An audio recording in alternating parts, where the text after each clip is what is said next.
আজ এমন একটা রান্না করবা যেটা খাই ভাতের হাঁড়ি আগে শেষ হবে না মাছ আগে শেষ হবে সেইলি করে ঘরে মিটিং বসে যাবে। আজকে নায়ক হইলা কই মাছটা ধুই করি নুন হলুদ মাখিয়ে রাখে দিচ্ছি। এখানে একটা মিক্সির জাল লিছি, মিক্সির জালে কালা সরিষা সাদা সরিষা আর লিচি হলুদ দি করে পেস্ট করে রাখিয়ে দিচ্ছি। এবার কড়াই সরিষার তেল গরম করে ছাড়ি দিবা হয়টে মাছ ছাড়ার সময় এমন শব্দ করেটে মাছগুলা মনে হয়টে কয়টে আস্তে ভাজ, আমি তো পালেই যাইটি নি রে বাবু। তারপরে দেখো মাছগা সুন্দর লাল করি দু পিঠ ভাজিলেইটি দিয়ে কড়ানু করি উঠেই লিবা সুন্দর করি। দেখো মাছটা আমার ভাজা হয়ে গেছে, এবারে আমি কড়ানু করি উঠেই লইটি। এবার সব মিক্সির জারে আদা রসুন পেঁয়াজ দি করি সুন্দর আবার একটা পেস্ট করি লিবা ভালা করি। কড়াইয়ে সৌতেলের সাথে আর একটু তেল দি করি দিয়ে দিবা হয়টে বাটা মশলাটা পেঁয়াজ আদা রসুনের পেস্টটা দি করি সুন্দর করে কষেই লিবা মশলাটা যতক্ষণ নাই তার মশলার গন্ধ যাইটে। মশলা একটু ভাজা ভাজা হয়ে এনে দিয়ে দিবা হয়টে একটা ছোট্ট টমেটোটাও সুন্দর করে ভাজি লিবা। সেটা ভাজা হয়ে গেলে দিয়ে দিবা হয়তো পরিমাণ মতো হলুদ গুঁড়া লঙ্কা গুঁড়া দি করি সেটাকেও সুন্দরভাবে কষাই লিবা যতক্ষণে মশলাটা তেল ছাড়েটে। আর কার ঘরে এই সরষা দি করি ঝোলটা হয় আমাকে কমেন্টে জানাইব। আর কে কে রান্না খাইতে পছন্দ করো সেও কিন্তু কমেন্টে আমাকে জানাইব।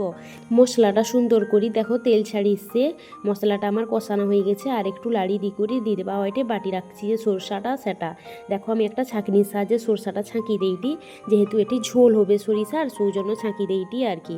হঠাৎ করে দেখি না আমার ঘরে রান্নাঘরের কে দরজাটা ঠেললা, যখন দেখি ঘুরি করি রান্না করতে করতে দেখি না সৌপাড়া জেঠিমা আসছন। তখন আমি মনে মনে ভাবিটি তাইলে কি আমার সরষার গন্ধটা পুরা পাড়া ঘুরিয়ে আসছে। তারপরে আর কি জেঠিমা এসে বুসরন কথা কওরন, ততক্ষণে দেখো আমার সরষার ঝোলটা ফুটিয়ে আসছে। আমি কিন্তু ভুলি গেছি কইতে, এখানে একটা আলু ছোট সাইজের আমি ভাজি রাখছি, যেহেতু আমার ঘরে আলু ছাড়া ঝোল খাবেই নি কেউ, ঝোলে আলু দরকার সেহেতু আমি দিচ্ছি। তো মানে চাইনে দিতেও পারো ভাজি করি আবার নাইও দিতে পারো।